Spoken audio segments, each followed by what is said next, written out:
গরম ভাতে এইরকম একটা কাঁচকলার কোপ্তার রেসিপি থাকলে আর মাছ মাংস কিছুই লাগবে না।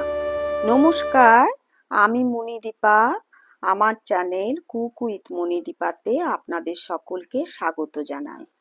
খুবই সামান্য উপকরণে বানিয়ে নিতে পারবেন এই কাঁচকলার কোপ্তার রেসিপি। এখানে আমি দুটো কাঁচকলাকে দু সাইড কেটে তারপরে 3 টুকরো করে কেটে নিয়েছি। কাঁচকলাগুলোকে প্রেসার কুকারের মধ্যে দিয়ে দুটো সিটি আসা পর্যন্ত অপেক্ষা করব। এদিকে দুটো আলু নিয়েছিলাম, সেই আলুগুলোকে ভালো করে ছাড়িয়ে মাঝারি সাইজের পিস করে নেব। এক্ষেত্রে বলে রাখি, আলুগুলো যদি একটু বড় বড় পিস কাটা হয় তাহলে সেদ্ধ হতে অসুবিধা হয়, তাই এখানে আমি ছোট ছোট পিস করে নিয়েছি। এখানে আমি দুটো টমেটো নিয়েছি, টমেটোগুলোকে কেটে নেব। মিক্সার গ্রাইন্ডার জারের মধ্যে টমেটো আর 3-4টে কাঁচা লঙ্কা, ঝালটা আপনারা যেরকম পছন্দ করেন সেরকম নেবেন। খুব ভালো করে একটা পেস্ট তৈরি করতে হবে। এদিকে আমাদের কাঁচকলাও সেদ্ধ হয়ে গেছে। কাঁচকলার ছাল ছাড়িয়ে একটা চামচে করে কাঁচকলাগুলোকে ভালো করে ম্যাশড করে দেবো।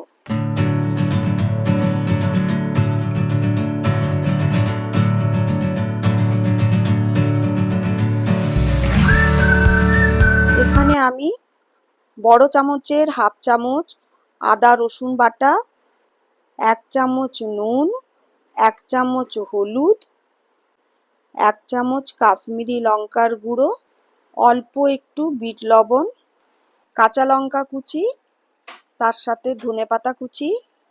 এখানে আমি 2 চামচের মতো ছাতু দিয়েছি। আপনারা মনে করলে বেসন কিংবা সেদ্ধ আলু এইগুলোও বাইন্ডিংয়ের জন্য ব্যবহার করতে পারেন। সমস্ত মিশ্রণটি খুব ভালো করে মেখে নেব। খুব একটা নরম কিংবা শক্ত করে মাখবো না, ঠিক এই রকম মিশ্রণটা হবে, যেটা হাতের মধ্যে গোলা পাকালে একটা গোল শেপ নিয়ে নেবে। হাতের মধ্যে তেল লাগিয়ে ছোট ছোট কোপ্তার আকারে গড়ে তুলব। আমি কোপ্তাগুলো পুরো গোল না করে একটু চ্যাপ্টা করে তৈরি করেছি। কড়াই বসিয়ে সর্ষের তেল ঢেলে দেব। সর্ষের তেল খুব একটা বেশি দেব না, যাতে ডুবো তেলে ভাজার দরকার নেই। কোপ্তাগুলো ভাজার পরে যে তেলটা থাকবে সেটাতেই আমি রান্নাটা করে নেব। 2 পিঠ লাল করে ভেজে তুলব কাঁচকলার কোপ্তা। স্ন্যাক্সের মতো এই ভাজা কোপ্তা আপনারা চায়ের সাথেও খেতে পারেন। এরপর বাকি তেলের মধ্যে আলুগুলো দিয়ে ভেজে নেব। তার মধ্যে একটু হলুদ, একটু নুন দিয়ে দেব, তাতে করে আলুর কালারটা একটু ভালো আসবে। আলুগুলো এমনভাবে লাল করে ভাজবো যাতে করে ভাজার পরে আলুগুলো অর্ধেক সেদ্ধ হয়ে যায়। ওই তেলের মধ্যেই 3-4টে এলাচ, দারচিনি, 2টো শুকনো লঙ্কা ফোড়ন দেব। তারপর যখন ফোড়নটা ফুটে আসবে তখন 2টো পেঁয়াজ কুচি করে রেখেছিলাম সেগুলো দিয়ে খুব ভালো করে নাড়াচাড়া করে দিতে হবে, যাতে করে পেঁয়াজগুলো খুব ভালো করে লাল হয়ে ভাজা হয়ে যায়।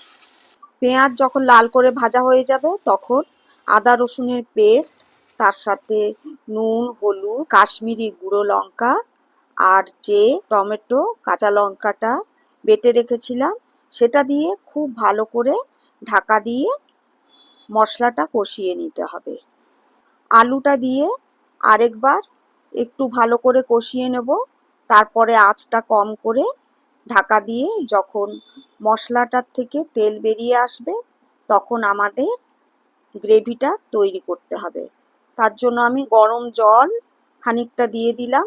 সিম আঁচে 10 মিনিট ফুটতে দেব। আলুগুলো যখন সেদ্ধ হয়ে আসবে তখন কাঁচা লঙ্কা দিয়ে আরেকটু ফুটিয়ে নেব। তারপরে কোপ্তার বড়াগুলোকে ওপর থেকে দিয়ে তৈরি হয়ে গেল আমাদের কাঁচকলার কোপ্তার রেসিপি। ভিডিওটি যদি ভালো লেগে থাকে তাহলে ভিডিওটিতে একটি লাইক দিয়ে চ্যানেলটিকে সাবস্ক্রাইব করার অনুরোধ রইল। ভালো থাকুন, সুস্থ থাকুন, সঙ্গে থাকুন।